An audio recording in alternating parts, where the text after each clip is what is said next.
Hello friends, total four യുവിൻ്റെ മറ്റൊരു എപ്പിസോഡിലേക്ക് നിങ്ങൾക്ക് എല്ലാവർക്കും ഹാർദവമായ സ്വാഗതം. ഞങ്ങൾ ഇന്ന് പോകാൻ പോകുന്നത് ജിദ്ദയിലെ തന്നെ ഏറ്റവും പ്രശസ്തമായ ജിദ്ദ കോർണിഷിലേക്കാണ്. അപ്പോൾ നിങ്ങൾ ഈ ചാനൽ ഇതുവരെ സബ്സ്ക്രൈബ് ചെയ്തിട്ടില്ലെങ്കിൽ സബ്സ്ക്രൈബ് ചെയ്ത് തൊട്ടടുത്തുള്ള ബെല്ലൈക്കൺ എനേബിൾ ചെയ്യാൻ മറക്കരുത്. ചെങ്കടലിന് തീരത്തു കൂടിയുള്ള 30 കിലോമീറ്റർ തീരദേശ പാതയാണ് ഈ കോർണിഷ് എന്ന് പറയുന്നത്.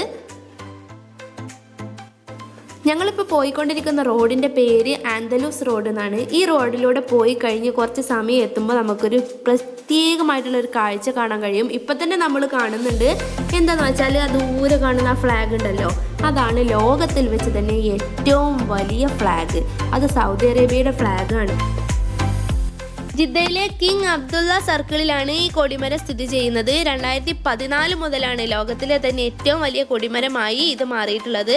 171.4 മീറ്ററാണ് ഇതിൻ്റെ ഉയരം. 49.5 മീറ്റർ നീളവും 33 മീറ്റർ വീതിയുമാണ് ഈ കൂറ്റൻ കൊടിക്ക്. 5.7 ടൺ ഭാരമാണ് ഇതിനുള്ളത്.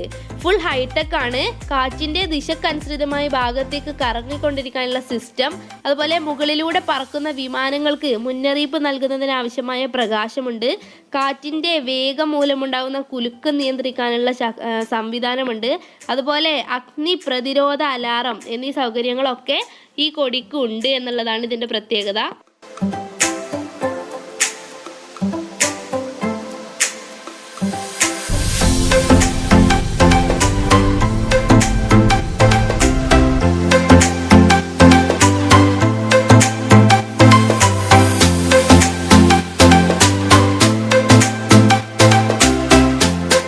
കോർണിഷ് റോഡിലേക്ക് തിരിഞ്ഞിട്ടുണ്ട്.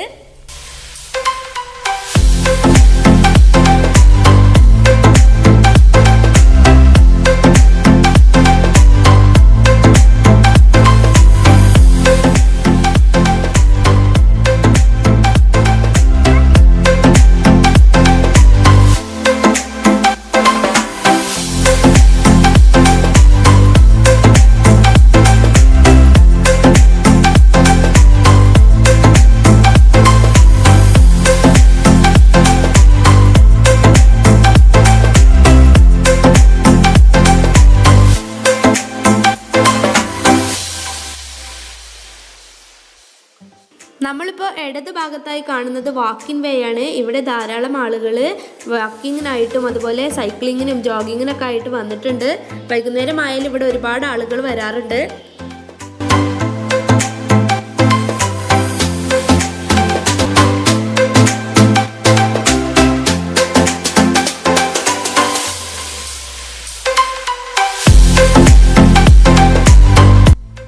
ഞങ്ങളിവിടെ ഇറങ്ങിയിട്ട് ഫസ്റ്റ് തന്നെ വന്നത് പ്ലേ ഏരിയയിലേക്കാണ്. ഇതുവരെ പാർക്കിംഗ് ഒന്നും കിട്ടിയിട്ടില്ല. ഞങ്ങളിവിടെ ഒരു പ്ലേ ഏരിയ കണ്ടപ്പോൾ ഇവിടെ ഇറങ്ങിയതാണ്. ഞാനും മോളും. ഹസ്ബൻഡ് പാർക്ക് ചെയ്തതിന് ശേഷം വരാമെന്ന് പറഞ്ഞു. ഏതായാലും ഇവിടെ ഇറങ്ങിയിട്ട് ഏകദേശം 1 മണിക്കൂറോളമായി. പാർക്കിങ്ങിന് വേണ്ടിയിട്ട് ഒരുപാട് കറങ്ങിയെന്നുണ്ടെങ്കിലും പാർക്കിംഗ് കിട്ടാൻ ഭയങ്കര ബുദ്ധിമുട്ടാണ്. ഒരുപാട് പാർക്കിംഗ് ഏരിയ ഒക്കെ ഉണ്ട്, പക്ഷേ എന്ത് പറയാനാണ്, ഭയങ്കര തിരക്കാണ്.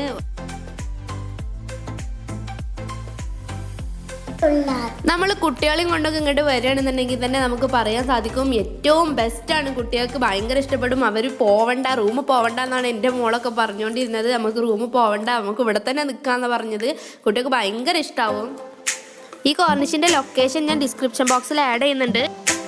ഏകദേശം 1.5 മണിക്കൂറോളം ഞങ്ങളിപ്പോൾ ഈ പാർക്കിൽ കളിച്ചു. ഇപ്പോൾ ഹസ്ബൻഡ് പാർക്കിംഗ് ഒക്കെ കിട്ടിയിട്ട് വന്നിട്ടുണ്ട്. ഇനി എന്തായാലും ഞങ്ങൾ ബീച്ചിൻ്റെ ഏരിയയിലേക്ക് പോയോക്കട്ടെ. ഞാൻ ഈ വീഡിയോ സ്റ്റാർട്ട് ചെയ്തപ്പോൾ തന്നെ പറഞ്ഞു, റെഡ് സീക്ക് തീരത്തുകൂടിയുള്ള 30 കിലോമീറ്റർ തീരദേശ പാതയാണ് കോർണിഷ് എന്ന്. 30 കിലോമീറ്റർ ഉണ്ടായതുകൊണ്ട് തന്നെ ഫുള്ള് ഞങ്ങൾക്ക് നടന്നിട്ട് വീഡിയോ കവർ ചെയ്യാൻ സാധിക്കില്ല. ഒരു ചെറിയ ഭാഗം മാത്രമാണ് നിങ്ങളിപ്പോൾ ഈ കാണുന്നത്. നല്ല ഭംഗിയാണ്, ഭയങ്കര അട്രാക്ഷനാണ്. നമുക്ക് ഇവിടെ വന്നാൽ പിന്നെ ഇങ്ങനെ പോകാൻ തോന്നില്ല. അല്ലെങ്കിൽ തന്നെ കടപ്പുറത്ത് വന്നാൽ നമുക്ക് പോകാൻ തോന്നൂലല്ലോ. ഇവിടെ ഇഷ്ടംപോലെ കളിക്കാനും അതുപോലെ വിനോദത്തിനുള്ള ഏരിയാസ് ഉണ്ട് കേട്ടോ. ഞങ്ങൾ വന്ന സമയത്ത് കണ്ട പ്ലേ ഏരിയ കഴിഞ്ഞ് ഞങ്ങളിപ്പോൾ ഒരു 4 പാർക്കുകളെങ്കിലും നടന്നു കഴിഞ്ഞിട്ടുണ്ടാവും. അതുപോലെ അവിടെ ഇവിടെയൊക്കെ ആയിട്ട് ഒരുപാട് വിശ്രമ കേന്ദ്രങ്ങളൊക്കെ ഉണ്ട്. നമുക്ക് ഇരിക്കാനും സ്ഥലമുണ്ട്, കൂടാരങ്ങളൊക്കെ ഉണ്ട്. പിന്നെ ഇവിടുത്തെ ഒരു പ്രധാന ആകർഷണം എന്ന് പറയുന്നത് ഇഷ്ടം പോലെ കൊത്തുപണികളും ശില്പങ്ങളും നല്ല ഭംഗിയിലാക്കി വെച്ചിട്ടുണ്ട്. സൗദി അറേബ്യയുടെ തന്നെ ഒരു പ്രത്യേകതയായിട്ട് നമുക്ക് പറയാൻ കഴിയും. നമ്മൾ എവിടെ പോവാണെങ്കിലും റോഡിന്റെ നടുവിലായിട്ട് ഇഷ്ടംപോലെ ശില്പങ്ങളും കൊത്തുപണികളും ഉണ്ടാവും. അതൊരു വേറൊരു അട്രാക്ഷൻ തന്നെയാണത്. പിന്നെ നമുക്ക് എടുത്തു പറയാൻ ഈ കോർണിഷിലായിട്ടുള്ളത് അൽ റഹ്മ മോസ്ക്, അതായത് ഫാത്തിമ മസ്ജിദ് എന്നുള്ള പേരിലും ഇത് അറിയപ്പെടുന്നുണ്ട്. വിസിറ്റേഴ്സിന് ഒരുപാട് ആകർഷണമായ ഒരു മസ്ജിദാണത്. ഈ കോർണിഷിന്റെ ഏറ്റവും വലിയ മറ്റൊരു പ്രത്യേകത എന്താണെന്ന് വെച്ചാൽ ലോകത്തിലെ തന്നെ ഏറ്റവും വലിയ ഫൗണ്ടെയിൻ, ജലധാര എന്ന് പറയുന്നത് കിങ് ഫഹദ് ഫൗണ്ടെയിൻ. അത് ഈ കോർണിഷിന്റെ 30 കിലോമീറ്ററിന്റെ ഇടയിലാണുള്ളത്. പക്ഷേ ഞങ്ങൾക്ക് അങ്ങോട്ടൊന്നും എത്താൻ സാധിക്കില്ല, 30 കിലോമീറ്റർ ആണ്.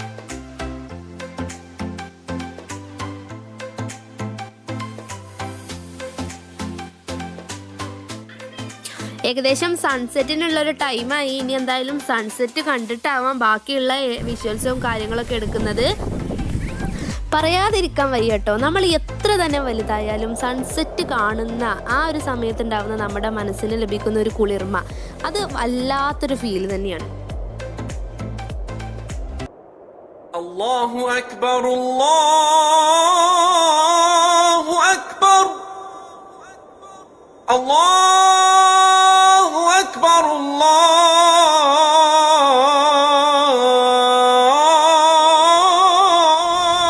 അക്ബർ. അങ്ങനെ നമ്മൾ സൺസെറ്റൊക്കെ കണ്ട് മുന്നോട്ട് വന്നിരിക്കുകയാണ്. ഇപ്പോൾ ഇവിടെ നിങ്ങൾ കാണുന്നുണ്ടല്ലോ, ഇതാണ് ഞാൻ നേരത്തെ പറഞ്ഞില്ലേ പ്രൈവറ്റ് ബീച്ച് ഏരിയാസ് ഉണ്ട് എന്ന് പറഞ്ഞതാണ് ഈ കാണുന്നത്.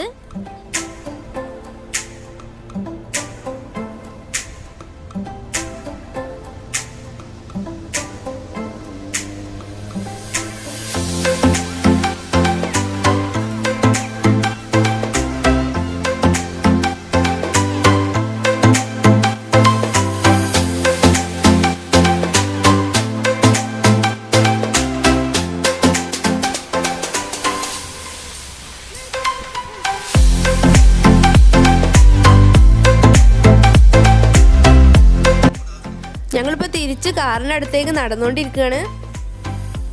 ഇത് കണ്ടോ, ജിദ്ദ എന്ന് എഴുതിയത്. കോർണിഷ് എന്ന് പറയുമ്പോൾ തന്നെ ഓരോരുത്തരുടെ മനസ്സിലും വരുന്ന ചിത്രമാണ് ഇത്. പക്ഷേ ഇതിൻ്റെ അടുത്തേക്കൊന്നും ഞങ്ങൾക്ക് എത്താൻ കഴിഞ്ഞില്ല, കുറേ ദൂരെ, ഞങ്ങൾ ഇറങ്ങിയതിൽ നിന്നും കുറേ ദൂരെയാണത്. ഈ വീഡിയോ നിങ്ങൾക്ക് ഇഷ്ടമായി എന്ന് ഞാൻ വിശ്വസിക്കുന്നു. ഇഷ്ടമായിട്ടുണ്ടെങ്കിൽ നിങ്ങൾ ആ ലൈക്ക് ബട്ടണിൽ ക്ലിക്ക് ചെയ്യണം. അതുപോലെ നിങ്ങളുടെ ഫ്രണ്ട്സിന് ഷെയർ ചെയ്ത് കൊടുക്കണം. നിങ്ങളുടെ അഭിപ്രായങ്ങളും നിർദ്ദേശങ്ങളൊക്കെ കമൻ്റായിട്ട് ഇടുകയും വേണം. അപ്പോൾ മറ്റൊരു എപ്പിസോഡിൽ മറ്റൊരു കണ്ടൻറ്റുമായിട്ട് കാണാം. അതുവരേക്കും bye bye. Thank you for watching total for you.